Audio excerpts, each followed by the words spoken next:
శుభ్రాము కూడి వచ్చిన సంఘానికి వందనాలు తెలియజేసుకుంటున్నాను. దేవుని ఉచితమైన మహాకృప ఈరోజు మనమంతా కూడి దేవుని మహిమపరచడానికి, ఆయన కనపరచడానికి దేవుడు ఇచ్చినటువంటి గొప్ప అవకాశాన్ని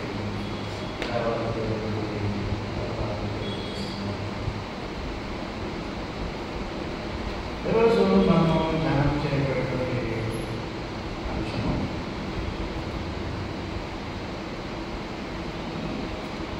ఎండ్యూరెన్స్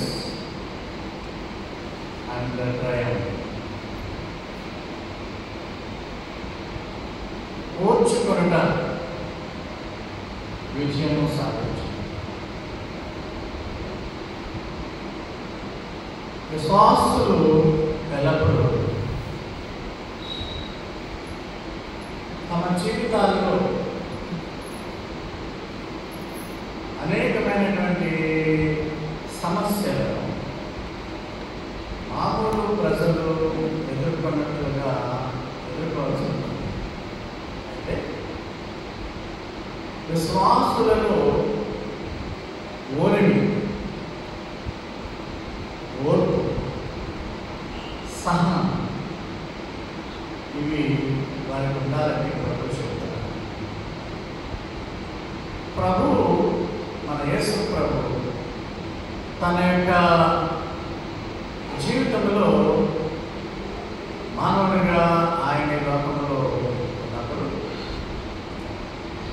అనేకమైనటువంటి శ్రమలను, ట్రయల్స్, టెంప్టేషన్స్, శోధనలను ఆయన ధరించారు. ఆ శోధనలలో ఆయన విజయాన్ని సాధించాడు. అందుకనే శోధనను సహించేవాడు ధన్యుడు అని బైబిల్లో రాయబడింది. ఇంకొకటి ఏంటంటే ఆయన జీవితంలో అత్యంత ముఖ్యమైనటువంటి శోధన లేక శ్రమ సిలువను భరించుట, సిలువను మోయుట, మన పాప భారములను ఆ సిలువ మీద మోయడం అనేటువంటి శ్రమ ఆయన చాలా బాధాకరమైనది అయినప్పటికీ మన కొరకు ఆయన సహించి ఉన్నారు. దేవాలయ దేవునికి వందనాలు. కనుక క్రైస్తవులుగా మనము శ్రమ వచ్చిన, శోధన వచ్చిన, బాధ వచ్చిన సహించుకోవడము నేర్చుకోవాలి, సహించాలి. అంటే ఎండ్యూరెన్స్ అనేది one of the characteristics of the Christian. మామూలు సాధారణ క్రైస్తవుల వలె, మామూలు సాదాసీదా మనుషుల వలె క్రిస్టియన్స్ అంటే ముఖ్యంగా బిలీవర్స్ శోధనలు వచ్చినప్పుడు, బాధలు వచ్చినప్పుడు వారు పెట్టబాబు. అది ఈరోజు మనం ధ్యానం చేయగలుగుతాం. పెట్టబ్ అంటే డిస్టర్బ్, అంటే మనస్సు అతులాకుతలం చేసుకోవడం. ఆ విధంగా క్రైస్తవులు ఉండకూడదని బైబిల్ చెప్తుంది. చివరి వరకు సహించాలి.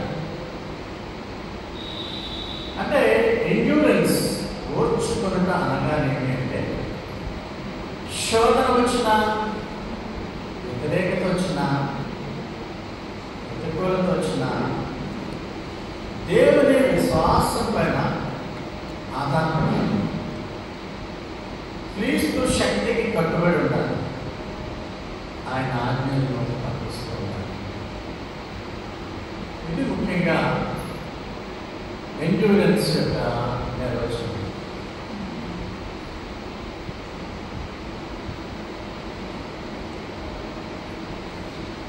కొన్నిసార్లు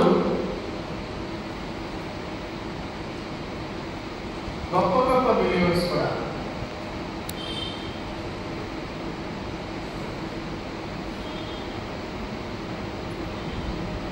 సహించకపోతే వారు పడిపోయేటువంటి పరిస్థితి వస్తుంది.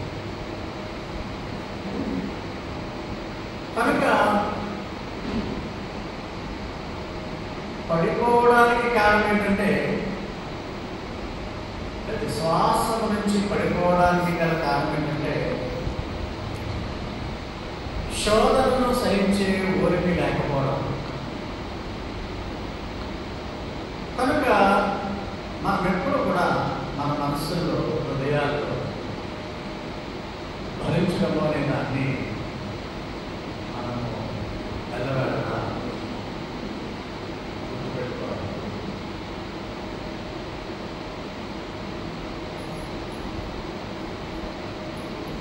మన భారాలని ఆయన మోస్తున్నాడు, ముఖ్యంగా మన పాప భారాన్ని. అది మనకు తెలుసుండి కూడా మన యొక్క పాపాలని మోస్తూ ఉంటాం. ఒకసారి ఆయన వద్ద మొదలుపెట్టి ఎవరికి వారే వ్యక్తిగతంగా ఆ యొక్క తప్పిదాన్ని, లేక పాపాన్ని ప్రభు దగ్గర చెప్పుకొని క్షమాపణ పొందితే ఆ యొక్క భారం తొలగిపోతుంది. నిత్య జీవితంలో అది ప్రతి విశ్వాసం చేయాలి. ఒకడు ఒక 5 కేజీల బంగాళదుంపలు కొన్నాడు. వాడు ఒక ట్రాక్టర్లో ప్రయాణించవలసి ఉంది. ట్రాక్టర్లో ప్రయాణిస్తున్నప్పటికీ ఆ యొక్క సంచిని, భారాన్ని భుజం మీద వేసుకుని మోస్తున్నాడు. ఆ భారాన్ని ట్రాక్టర్ మీద పెట్టి వేస్తే అతనికి భారం ఉండదు, తేలికగా ఉంటాడు. కానీ తన బుద్ధిహీనత మీద ట్రాక్టర్ మీద ప్రయాణిస్తున్నప్పటికీ ఆ బరువైన సంచిని కింద పెట్టకుండా అతను చేతితో మోస్తూనే ఉన్నాడు. అదే రీతిలో కొంతమంది విశ్వాసులు తమ పాపాల వల్ల వచ్చేటువంటి భారాన్ని యేసు మీద వేయకుండా అదే మోసుకుంటారు. దానికి తగిన విధంగా బాధపడుతుంటారు. సో అందుకనే కీర్తనకారుడు అంటాడు 55:22, ఈ భారం, ఏ భారమైనా సరే పర్వాలేదు, పాప భారమైనా ఆయన మీద మోపము, ఆయనే నిన్ను ఆదుకొనును. Cast thy burden upon the Lord, and he shall sustain thee. Put all your burdens, whatever it may be, on the shoulders of Christ. క్రీస్తు భుజాలపైన మీ యొక్క ప్రతి విధమైన భారాన్ని వేయండి. సిలువను మోసినట్లుగా మీ భారాలను, పాప భారాలను మోయడానికి సిద్ధంగా ఉన్నారు. అయితే మీరు ఆయన మీద ఆ నమ్మకాన్ని, మన భారాన్ని తీసివేసి ఆయన మనల్ని తిరిగి చేస్తాడనేటువంటి భారాన్ని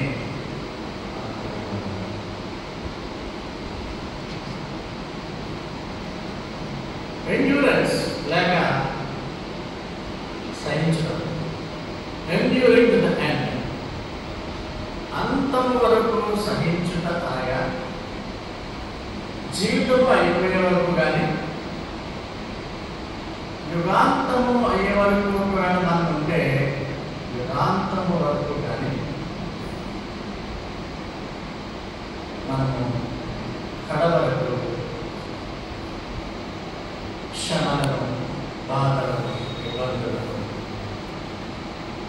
భరించాలి. శ్రమలో మనము ఒక్కొక్కసారి చాలా పెయిన్ఫుల్ ఫీల్ అయినటువంటి వ్యాధులు కూడా ఉంటాయి. దేవునికి తెలియకుండా మనకు ఏది సంభవించదు అనేటువంటి ఒక జ్ఞానాన్ని విశ్వాసులు కలిగి ఉండి ఆయన మీద నిరీక్షణ పెట్టుకోవాలి. కనుక ప్రతిరోజు మనకు పరీక్షలు, సవాళ్ళు ఎదురవుతూనే ఉంటాయి. ఈ సవాళ్ళను లేక పరీక్షలను ఎదుర్కొనేటప్పుడు దేవుడు మనకు తోడుగా ఉన్నాడు. యేసు మన పాపభారాన్ని ఆయన మోస్తున్నాడు అనేటువంటి గొప్ప జ్ఞానాన్ని మనం కలిగి ఉన్నాడు. ఫిలిప్పీలకు రాసిన పత్రిక 2వ అధ్యాయము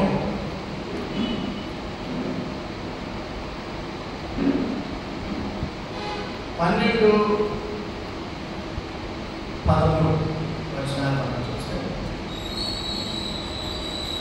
ప్రియులారా, మీరెల్లప్పుడూ విధేయులై ఉన్న ప్రకారము నా ఎడల ఉన్నప్పుడు మాత్రమే కాక మరి ఎక్కువగా నేను మీతో లేని ఈ కాలమందు భయముతోనూ మీ సొంత రక్షణ కొనసాగించండి. అంటే ప్రభువు మనతో లేడు, ఆయన పరలోకమందు ఉన్నాడు. మనము బ్రతికే కాలంలో మన సొంత రక్షణను కొనసాగించవలసిన వారమే ఉన్నాం, భయముతోనూ వణుకుతోనూ. కొరింథీయులకు రాసిన మొదటి పత్రిక 20వ వచనంలో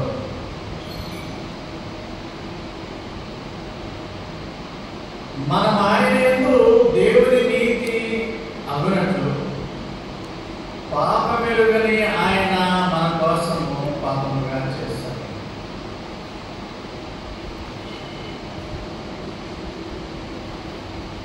God made Jesus, who knew no sin, to be sin for us, that we might be made the righteousness of God.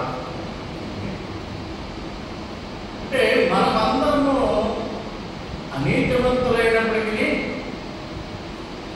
నీతిమంతులుగా ఆయన మనము అవడానికి పాపమెరుగైనటువంటి యేసు ప్రభుని పాపి పొందేటువంటి శిక్ష వలె ఆయనను చేసి ఉన్నాడు. కనుక దేవుడు మన పట్ల గొప్ప కార్యం చేసి అనీతిమంతులైనటువంటి మనలను ఆయన నీతిమంతులుగా చేసినందుకు దేవాది దేవుడికి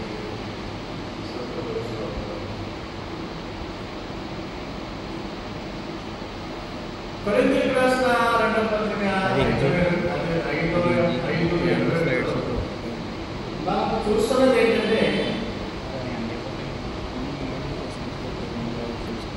మన యొక్క పాపాలంతా కూడా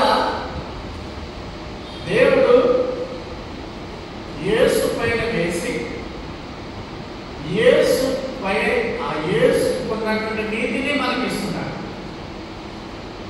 ఈ గొప్ప ట్రాన్స్ఫర్ మార్పుని యేసు మన కొరకు ఆ శిలువ మీద చేస్తున్నాడు. కనుక మన యొక్క బాధల్లోనూ మన యొక్క వ్యాధులలో ఇబ్బందుల్లో మనం సహించుకోవడం నేర్చుకోవాలి. ఆయన మనకు కాపరి అయి ఉన్నాడు. మనకు తగిన విధముగా సహాయం చేసేవాడు. యేసు ప్రభువు కూడా మానవుల పట్ల కరుణ, జాలి కలిగి ఉన్నాడు. వారి యొక్క బాధల్లో ఆయన కూడా షేర్ చేసుకుంటున్నాడు, పంచుకుంటున్నాడు అన్నదాన్ని కూడా బైబిల్లో అతి చిన్న వాక్యం ఉన్నది.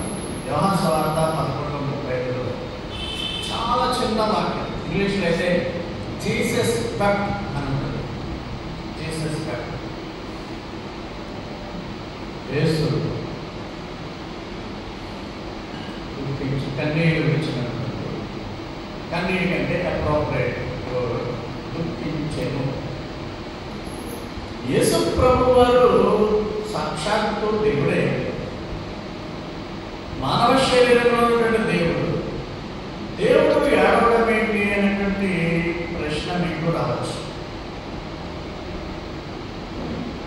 కానీ తాను ప్రేమించే వారి అందరి వరకు కూడా ఆయన కన్నీళ్లు కార్చేటువంటి ఆ యొక్క కరుణ వేదనను కలిగి ఉన్నాడని చెప్పడంలో సందేహం లేదు. తనకు అత్యంత ప్రియమైనటువంటి కుటుంబము మరియా, మార్తా, లాజరు, బేతనీ. ఎంత అత్యంత ప్రియమైన కుటుంబమో పరిశుద్ధ వారంలో ఆదివారం మొదలుకొని బుధవారం వరకు శిష్యులతో సహా యేసు శిలువ కార్యం చేసే ముందుగా వారి ఇంట్లో వస్తున్నారు. మనము ఎక్కడైనా వదిలితే మనకి ఇష్టమైన వారి ఇంట్లో మాత్రమే మనము బస్ చేస్తాం, మనం స్టే చేస్తాం. ఎవరు లేకుండా ఉండలేకపోతాం. యేసు ప్రభువు ఎక్కడ కూడా విడిది చేయకుండా ఆ 4 రోజులు, ఆదివారం రాత్రి, సోమవారం, మంగళవారం, బుధవారం కూడా వారి ఇంట్లోనే శిష్యులతో సహా 11 మంది శిష్యులు ఆయనకి కూడా ఆ కుటుంబమే ఆహార వస్తువులు కల్పించారు. అటువంటి కుటుంబంలో లాజరు చనిపోయాడు అనగానే మరియం వచ్చి, ప్రభువా మేము ఆహ్వానించినప్పుడు నీవు వచ్చింటే మా తమ్ముడు చదవకుండానే కదా అని అన్నప్పుడు యేసు ప్రభు ఆత్మలో కలవరపడేది అని రాయడం. ఆయన స్పిరిట్ ఇట్ వాజ్ ట్రబుల్డ్. అంటే తనను ప్రేమించే వారి కొరకు యేసు ప్రభువు ఆదరణ చూపించడమే కాదు, ఆయన కూడా తమ యొక్క వారి యొక్క సాధక బాధకాల్లో, శ్రమలలో తోడుగా ఉంటాడు అనడానికి ఇదొక ఉదాహరణ. యేసు ప్రభు వెంటనే దుఃఖించారు. తర్వాత లాజరు మరణం నుంచి లేపినటువంటి సంఘటన మనకు తెలుసు. ఇక్కడ మీకు ఒక 2 ముఖ్యమైనటువంటి విషయాల్ని మీకు చెప్పబోతున్నాను. ఇంగ్లీష్లో సింపతి మరియు ఎంపతి అనేటువంటి 2 మాటలు ఉన్నాయి. సింపతి మరియు ఎంపతి. తెలుగులో సింపతి అంటే సానుభూతి చూపించడం. ఎంపతి అంటే దానికి సరైన తెలుగు మీనింగ్ ఏంటంటే సహానుభూతి. సహానుభూతి అంటే వారి యొక్క దుఃఖ బాధలలో అనుభూతి చెందడం. అదే చేశాడు ఇక్కడ యేసు ప్రభు.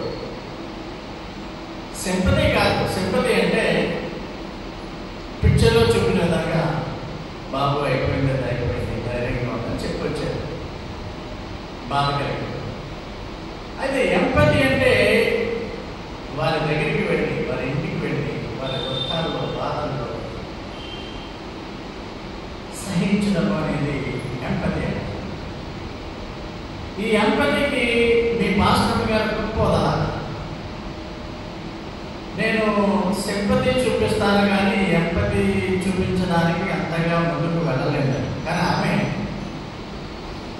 తనకు కావలసిన వారు, తన యొక్క సఖీయులు లేక సంఘ సభ్యులు ఎవరైనా శ్రమలు ఉంటే ఆమె ఎక్కువగా ఎంపతి చేస్తుంది, కలవరపడిపోతుంది. దుఃఖించే వారితో దుఃఖం పడడం, వారి సాధక బాధకాల్లో అక్కడే ఉండి కొంత టైం వెచ్చించడం అనేది నాకు బాధ. దేవుని వందనాలు తెలియజేస్తుంది. ఎంపతి, ప్రతి క్రైస్తవుడు కూడా ఎంపతిని కలిగి ఉండాలి. ఈ సహానుభూతి అనేది చాలా గొప్ప విషయం. సహానుభూతిలో 3 రకాలైనటువంటి సహానుభూతులు ఉన్నాయి, ఎంపతిలు ఉన్నాయి. ఈ 3 రకాలైన ఎంపతీస్ కూడా సహానుభూతి యేసు ప్రభు మానవుల పట్ల చూపించేవాడు. కాగ్నిటివ్ ఎంపతి అంటే వారి బాధలో I put my self in your shoes, వారికి కలిగిన బాధ నాకు కూడా సంభవించింది అనేటువంటి విధముగా అనుభూతిని అందించడం. దానికి కాగ్నిటివ్ అనే దానికి తెలుగులో ఏముందంటే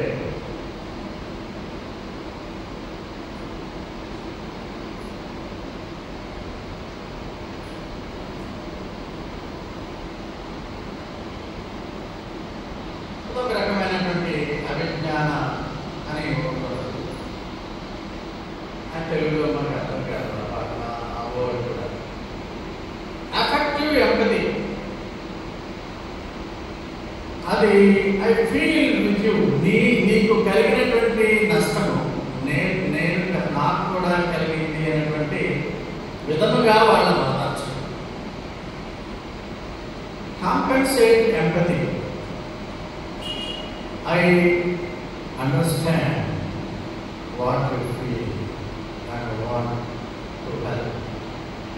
అంటే బాధపడే వారి వద్దకు వెళ్ళి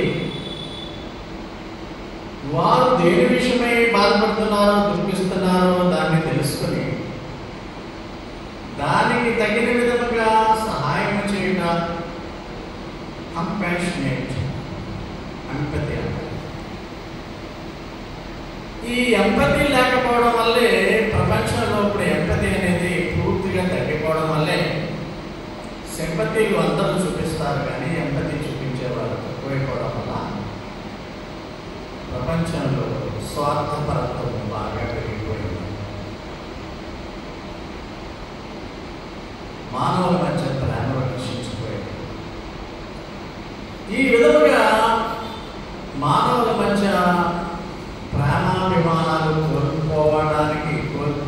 లేకపోవడానికి ముఖ్య కారణం ఏంటంటే సహానుభూతి లేకపోవడం. వాడికి జరిగింది నాకు కూడా జరుగుతుంది మరేం లేదు, వాడు నష్టపోయాడు అంటే బాగా నష్టపోయాడు అని అంటాం.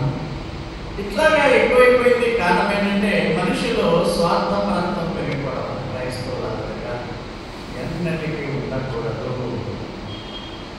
సహానుభూతిని చూపించాలి. యేసు ప్రభు లాజరస్ విషయంలో ఆ యొక్క సహానుభూతిని చూపించాలి. 3 రకాల సహానుభూతులు: compassionate empathy, affective empathy, cognitive empathy. వారి యొక్క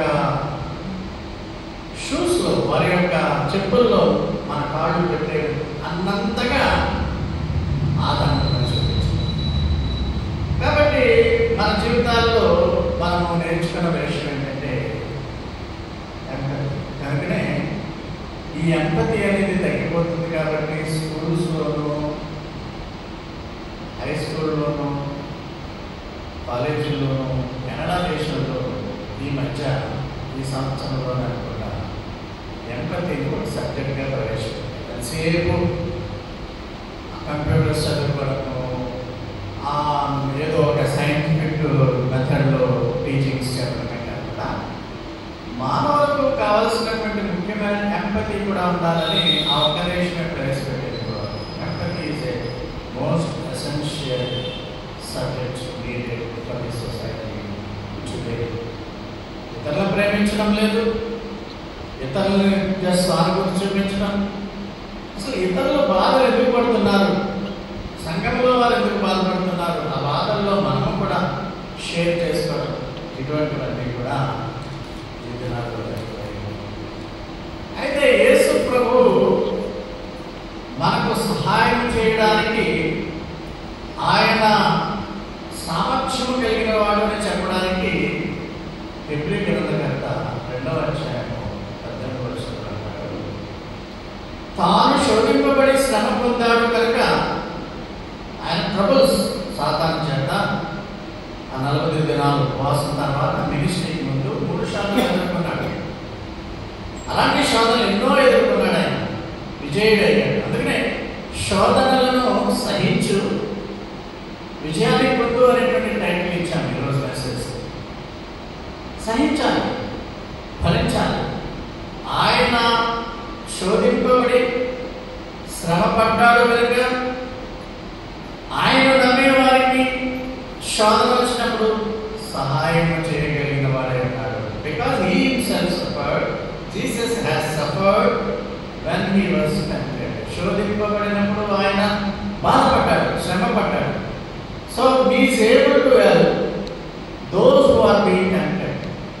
శోధనలో ఉన్న వారికి శ్రమ వచ్చినప్పుడు ఆయన వారికి సహాయం చేయడానికి సామర్థ్యం కలిగిన వాడని హెబ్రీ 2:18 యొక్క అర్థం. సో 3 రకాలైనటువంటి సానుభూతులు ఆయన మనమే చూపిస్తారు. అభిజ్ఞా సానుభూతి, కాగ్నిటివ్, ఎమోషనల్ భావోద్వేగ సానుభూతి, ఎమోషనల్ ఎంపతి, కరుణా సహానుభూతి, కంపాషనేట్ ఎంపతి. సో ఈ విధంగా మన జీవితాల్లో మన పట్ల ఆయన మన పట్ల సహానుభూతిని కలిగి ఉన్నాడు, సానుభూతిని కలిగి ఉన్నాడు. సహానుభూతి అంటే ఎంపతి, సానుభూతి జస్ట్ సానుభూతి చూపిస్తాడు, ఆయన ఆదరిస్తాడు, ఎంపతి కూడా చూపిస్తాడు. మనుషుల్లో చాలా మంది ఏదైనా వారి యొక్క మిత్రులకు సానుభూతి చూపిస్తారు. రాజకీయ నాయకులు మాటికి సానుభూతి తెలియజేశారు. సానుభూతి ఎవరికి అవసరం? సహానుభూతి, ఎంపతి అవసరం. కొరింథీయులకు రాసిన మొదటి పత్రిక 10వ అధ్యాయము 13వ వచనంలో అన్నాడు, మీరు భరించే శోధనలే మీకు వస్తాయి కానీ మీరు సహించలేనటువంటి విధంగా మీకు శోధనలు రావు. ఒకవేళ శోధన వచ్చినా ఆ శోధనను తప్పించుకోవడానికి మీకు మార్గాన్ని ఇస్తారు. చూడండి ఎంత చక్కటి వాక్యం. మీరు భరింపలేనటువంటి బరువును మీ మీద వేయలేదు. ఇది కూడా ఒకవేళ ఒక పరీక్షేమో మన విశ్వాసానికి. మీరు భరింపలేనటువంటి శ్రమ మీకు రాదు. ఆ శోధన మీరు సహించలేనటువంటి శోధన మీకు రానివ్వలేదు. ఇది వాక్యం చెప్తారు. ఒకవేళ శోధన వచ్చినా తప్పించుకునే మార్గాన్ని దేవుడు నమ్మదగిన వాడు. మీరు సహింపగలిగిన అంతకంటే ఎక్కువ ఆయన మిమ్మల్ని శోధింపనీయడు. అంతేకాక సహింపగలుగుటకు ఆయన శోధనతో కూడా తప్పించుకునే మార్గమును కలుగజేయండి. మంచి వర్తమానం. మొదటి కొరింథీయులు 10:13 ఏమంటాడంటే, మనుషులకు వచ్చే శోధన తప్ప మరేదో వింతైనా మీకేమీ రాలేదు. మనం సెలవు మార్గం మీద మరణించాలి, మన పాపముల నిమిత్తము మనమే సెలవు మీద త్యాగం చేయాలని మాట్లేదు కదా. మనకు బదులుగా ఆయన శ్రమపడ్డాడు. మనకు బదులుగా ఆయన శ్రమపడి మనకు తేలికనిచ్చాడు. అది కాక ఈ లోకంలో వచ్చేటువంటి వ్యాధి బాధలు, శోధనలు, రకరకాలుగా క్రైస్తవులు అనుభవించవలసిన